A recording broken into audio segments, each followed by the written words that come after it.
Welcome to the bike electrician Madurai channel. இந்த வீடியோவில் நம்ம பார்க்க போகிறது என்னென்னு பார்த்தீங்கன்னா ஒரு முக்கியமான டாபிக், அதாவது எஃப்ஐ வண்டியில் வர பெட்ரோல் பம்பை பற்றி தான், அதாவது ஃபியூயல் பம்பை பற்றி தான் இந்த வீடியோவில் பார்க்க போகிறோம். வாங்க என்று வீடியோக்குள்ளே போகலாம்.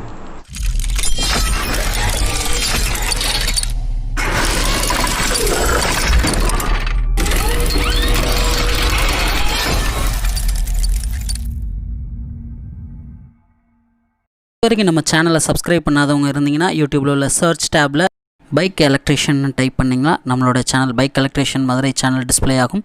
நம்ம சேனலுக்குள்ளே போயிட்டு சப்ஸ்கிரைப்ன்ற பட்டன் இருக்கும், அந்த பட்டனை கிளிக் பண்ணிக்கோங்க. பக்கத்துலேயே கூட பெல் ஐக்கான் இருக்கும், அதையும் கிளிக் பண்ணிவிட்டு ஆல்ன்றதை கிளிக் பண்ணிட்டிங்கன்னா நம்ம போடுற வீடியோஸ் எல்லாம் அவங்களுக்கு அப்டேட் ஆகிட்டே இருக்கும். தேங்க்யூ. லாக்டவுனில் இருக்கிறனால நிறைய ஒரு எஃப்ஐ வெஹிக்கிள்லாம் பார்த்திங்கன்னா ஃபியூயல் பம்ப் இன்ஜெக்டர்ன்ற பிரச்சனை நிறையா வந்துக்கிட்டு இருக்குது. இந்த ஃபியூயல் பம்ப் இன்ஜெக்டர்லாம் பார்த்திங்கன்னா நம்ம நார்மலான ஒரு இன்ஸ்ட்ருமெண்ட்டோட, அதாவது ஒரு ஸ்பேரோட ரேட் இல்லாமல் கொஞ்சம் ஹையாக இருக்கக்கூடிய ரேட்டு.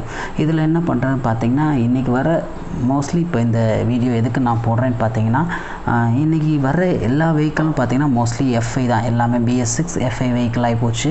அப்படின்ற பட்சத்தில் பார்த்திங்கன்னா இன்றைக்கி வந்து ஒரு இந்த ரொம்ப நாள் லாக்டவுனோ ஒரு மெயின்டெனன்ஸ் இல்லாட்டினா எக்கச்சக்கமான ஒரு செலவுகள் கொண்டு வரக்கூடிய ஸ்பேர் பார்ட்ஸாக வந்துருச்சு. அந்த வகையில் பார்த்திங்கன்னா இந்த லாக்டவுனில் வந்து ரொம்ப ஒரு நிறையா ஒரு ஃபியூயல் பம்ப் இன்ஜெக்டர் பிரச்சனையை நான் ஃபேஸ் பண்ணேன்.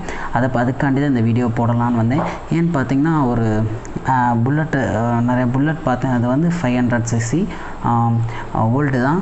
அதில் வந்து பார்த்திங்கன்னா நிறைய இந்த லாக்டவுனில் வந்து பெட்ரோல் வந்து அப்படியே கடந்து ஒரு சில பேர் பெட்ரோலில் வந்து அந்த லெவலுக்கு கீழே வச்சனால அந்த பெட்ரோல் பம்ப் ஃபால்ட் ஆனது, இன்னொருத்தவங்க பார்த்திங்கன்னா அந்த லோ பேட்டரியில் ஸ்டார்ட் பண்ணது, இந்த மாதிரியான ஒரு பிரச்சனைகள். இன்னொருத்தவங்க பார்த்திங்கன்னா அந்த டஸ்ட் அப்படியே கடந்து பம்பு ஸ்ட்ரக் ஆகி ப்ளஸ் இன்ஜெக்டரில் வந்து டஸ்ட் ஃபார்ம் ஆகி நிறைய இந்த மாதிரி ப்ராப்ளம்ஸ் வந்துருச்சு. ஸோ அதெல்லாம் ஒரு ரெமிடி கொண்டு வரணும்னா கண்டிப்பாக நம்மளிடத்துல ஒரு அவேர்னஸ் இருக்கணும். அது நம்மளுடைய மெக்கானிக் சமுதாயத்திலேருந்து அது வந்து நம்ம கஸ்டமருக்கு சொல்லக்கூடிய இதாக இருக்கணும். ஃபஸ்ட்டு இந்த மாதிரி அட்வைஸை சொல்லிடணும். இந்த மாதிரி லாக்டவுனாக இருக்கட்டும், அவங்க ஒரு லாங் வெக்கேஷன் அந்த மாதிரி போகிறாங்கன்னு வச்சுக்கோங்க, வண்டியை வந்து ஒரு ஹாஃப் டேங்க்குக்கு மேலே வச்சுருக்கணும். அவங்க இன்கேஸ் வீட்டில் இருந்தாங்க, இந்த மாதிரி லாக்டவுனில் இருந்தாங்கன்னா 2 days கண்டிப்பாக வண்டியை ஸ்டார்ட் பண்ணி ஒரு 5 minutes-ஆக ஓட வைக்கணும். அதுவும் இல்லாத பட்சத்தில் பார்த்திங்கன்னா அப்படியும் முடியலை, அடுத்து ரொம்ப லாங் வெக்கேஷனுக்கு அப்புறம் ஸ்டார்ட் பண்ணுறாங்கன்னா கண்டிப்பாக ஒரு ஜம்ப் ஸ்டார்ட் இல்லாமல் ஸ்டார்ட் பண்ணக்கூடாது. ஏன்னு பார்த்தீங்கன்னா லோ பேட்டரியில் ECMA ஃபால்ட்டாக வாய்ப்பு இருக்குது. அடுத்து பார்த்திங்கன்னா லோ பேட்டரியில் பம்பு ஸ்ட்ரக் ஆகி நிறைய பிரச்சனை வரும். அப்புறம் வந்து பார்த்திங்கன்னா ECM ஃபால்ட்டுன்றப்ப சென்சார் ஆட்டோமேட்டிக்காக வந்துடும். இதெல்லாம் பார்த்திங்கன்னா வெரி எக்ஸ்பென்சிவ். இந்த வெரி எக்ஸ்பென்சிவ்னால பார்த்திங்கன்னா அவங்களுக்கு தான் இந்த மாதிரியான ஒரு பாதிப்பாக இருக்கும். ஸோ இது நம்மளிடத்துலேருந்து ஒரு சின்ன ஷாப்லேருந்து நம்மளை மாதிரி அவங்களுக்கு அட்வைஸ் கொடுக்குறப்ப ஓகே இதோட டெக்னிக்கல் நம்ம தெரிஞ்சு சொன்னோம்னா அவங்களுக்கு நம்ம ஒரு மெயின்டெனன்ஸ் டிப்ஸ் கொடுக்குற, இனி வர ஃபுல்லாமே நம்ம மெயின்டெனன்ஸ் டிப்ஸ் கொடுக்குறதுல தான் இருக்குது. ஏன்னா சின்ன ஒரு மெயின்டெனன்ஸ் இல்லாட்டினாலுமே வண்டியில் பெரிய ஒரு இம்பேக்ட் வர வாய்ப்பு இருக்குது. ஸோ நம்ம வந்து கண்டிப்பாக ஒரு சார்ட் மாதிரி கூட இதை ரெடி பண்ணி அடுத்த சர்வீஸ்க்கு இந்த சர்வீஸ் மெயின்டெனன்ஸ் இப்படி தான் இருக்கணும்னு சொல்லி கூட ஒரு ஐடியா பண்ணலாம். அந்த மாதிரியான இருக்குது. ஸோ இப்போ வந்து வீடியோவில் என்னென்னா நம்ம ஃபியூயல் பம்ப்பு எப்படி, அதாவது நல்லா இருக்கா இல்லையா, ப்ளஸ் அந்த ஃபியூயல் பம்புக்கு வர கனெக்ஷன்ஸ்லாம் எப்படி டெஸ்ட் பண்ணுறது, ப்ளஸ் அந்த ஃபியூயல் பம்போட ப்ரெஷர்ஸ்லாம் எப்படி செக் பண்ணுறது, அடுத்து இந்த மாதிரியான இந்த வீடியோவில் பார்க்க போகிறோம். இந்த மாதிரியான நிறையா ப்ராப்ளம் வந்து கஸ்டமர் ஃபேஸ் பண்ண போகிறோம். இந்த மாதிரியான ஒரு பிரச்சனை இருக்கப்போ நிறையா ஃபேஸ் பண்ண வேண்டியிருக்கும். அதை விட அவங்களுக்கு வந்து செலவினங்கள் ஜாஸ்தியாக இருக்கும். ஸோ இந்த மாதிரியான ஒரு ரெமிடி நம்மகிட்ட இருந்து போகிறப்ப நம்மளை வந்து ஒரு டெக்னிக்கலான ஒரு பர்சன் அவங்கன்றப்ப நம்ம கொடுக்குறப்ப, நம்ம ஒரு மெக்கானிக்ஸாக நம்ம ஒரு டெக்னீஷியன்ஸாக கொடுக்குறப்ப அவங்களுக்கு கொஞ்சம் என்ன சொல்லுவோம் ட்ரஸ்ட் வரும், வண்டியோட மெயின்டெனன்ஸ் கொஞ்சம் கூடும். இந்த மாதிரியான ஒரு அட்வைஸ் கொடுக்கலாம். இதை பற்றி நான் அடுத்து நம்ம நிறையா பேச போகிறோம். எஃப்ஐ BS6 பற்றி, அதில் வந்து பம்பை பற்றி பார்ப்போம். இந்த பம்பில் இந்த என்ன பிரச்சனை வந்துச்சு, லாக்டவுனால் எத்தனை வண்டி இந்த மாதிரி ஆச்சு, அந்த மாதிரி அவங்க யார் ஃபேஸ் பண்ணதை பற்றி இந்த வீடியோவில் பார்க்குறோம். வாங்க வீடியோக்குள்ளே போகலாம்.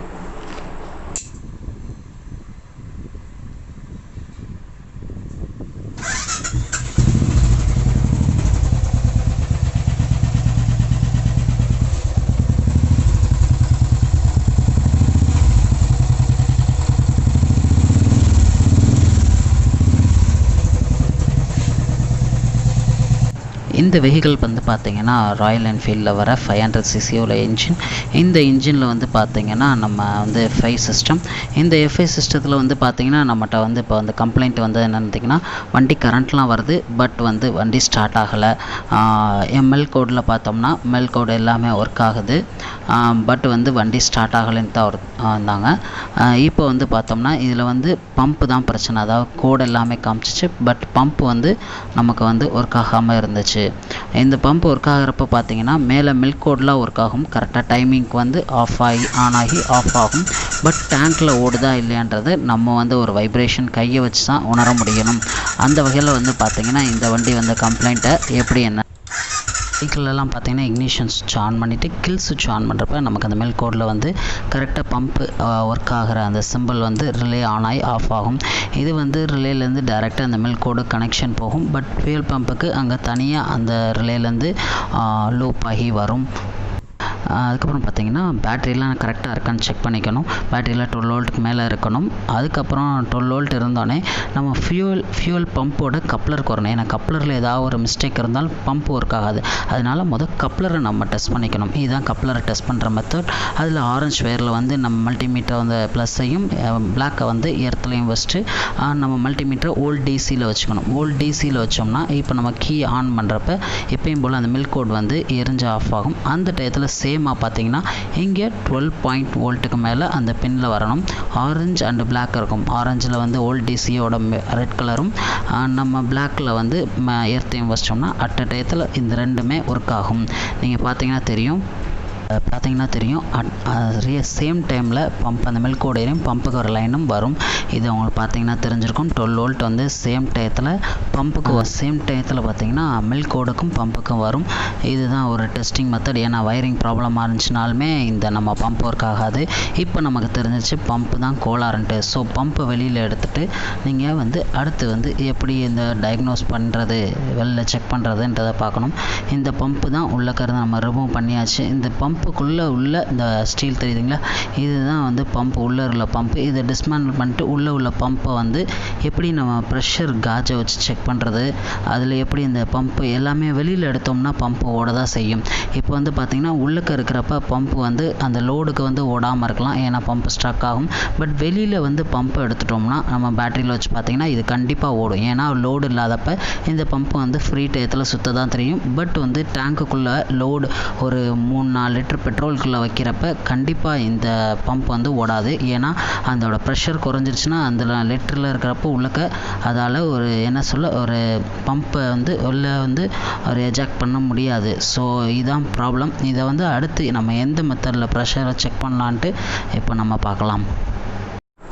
அடுத்து நம்ம பார்த்தோம்னா சென்னையிலேருந்து கமல் அண்ணன் வந்து இதுக்காண்டி ஒரு பம்ப், அதாவது ஃபியூல் பம்போட ப்ரெஷரை செக் பண்ணக்கூடிய காஜ் அவராக இருக்கிற வச்சு நம்ம ரெடி பண்ணிக்க நமக்கு நல்ல ஒரு யூஸ்ஃபுல்லாக இருந்துச்சு. அது எப்படி செக் பண்ணுறதுன்றதை இந்த வீடியோவில் பாருங்கள். அனைவருக்கும் வணக்கம். சென்னையிலேருந்து கமல் பேசுகிறேன். இது வந்து ஒரு ராயல் என்ஃபீல்டோட ஃபியூல் பம்ப்பு. இது வண்டியில் இருந்த பம்ப்பு. ஆல்மோஸ்ட் ஒரு 3 மாதம் லாக்டவுனில் நிறுத்தினதுனால இதை வந்து யூஸ் பண்ணாமலே ஃபுல்லாக ரஸ்ட் ஆகிடுச்சு. இப்போ அதனால் ப்ரெஷர் இல்லை. இது ஆக்சுவலாக பிஎஸ்ஏயில் 120 பிஎஸ்ஏ இருக்கணும். இப்போ இதில் எவ்வளோ இருக்குன்றது நம்ம மெஷர் பண்ணால் தெரிஞ்சிடும். இப்போ நான் அதை உங்களுக்கு காட்டுறேன் அப்படின்னு பாருங்கள். ஆனால் இது ஒர்க் ஆகலன்றது வந்து கன்ஃபார்ம் ஆகிடுச்சு எனக்கு. இருந்தாலும் இப்போ உங்களுக்கு காட்டுறேன். ப்ளஸ் மைனஸ் கரெக்டாக பார்த்துக்கலாம். ஒரு சின்ன மெஷர் கேனில் பெட்ரோல், முடிஞ்ச அளவுக்கு பசங்களை யாரும் பக்கத்தில் வச்சுக்காதீங்க.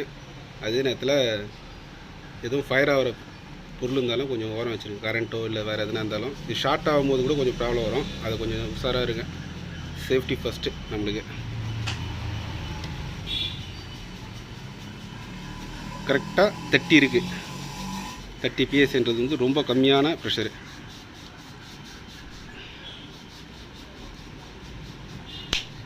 Okay, 30 PSA. இது பழைய மோட்ரு, இது உள்ள இருக்குது புது மோட்ரு. பிஎஸ்ஏயில் நம்மளுக்கு 120 பார் வரணும் ப்ரெஷர். ஸோ இது வரைக்கும் வரணும். அது 3 மீட்ரு. என்கிட்ட கரெக்டான அடாப்டர் இல்லை. இதுக்கு ஒரு சாக்கெட் செஞ்சிட போகிறோம் சீக்கிரத்தில். இது வேறு பர்பஸ் கோசம் பண்ண மீட்ரு. ஸோ இதுலேயே நம்ம யூஸ் பண்ணிக்கலாம் சொல்லிட்டு தான் இது பண்ணுறேன். பாருங்கள், இந்த ப்ரெஷரில் பிடிக்கிற மாதிரி ஒரு ஃபீலு 2 தடவை பிடிங்கிச்சு. இருந்தாலும் இந்த தடவை ட்ரை பண்ணி பார்ப்போம். வைக்கலாமா? ஓகே.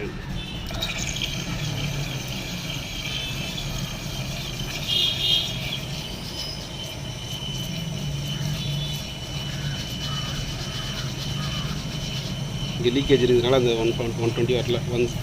ஷார்ப்பாக 90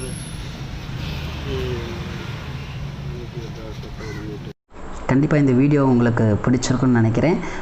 அட்லீஸ்ட் இது கொஞ்சம் ஹெல்ப்ஃபுல்லாக இருந்திருக்கும். கண்டிப்பாக இதை உங்கள் கஸ்டமர்ஸ்க்கும் எடுத்து போங்க. இந்த மாதிரியான ஃபால்ட்லாம் வருது, ஸோ அந்த மாதிரியான ஃபால்ட் இனி வரக்கூடாது. ஓகே, முடிஞ்ச அளவுக்கு நம்மளால் தடுக்கக்கூடிய மெயின்டெனன்ஸ் டிப்ஸ் நம்மளால் சொல்லணும். எவ்ரி சர்வீஸ் முடிஞ்சு போகிறப்ப நம்ம இதை சொல்லி ஆகணும்.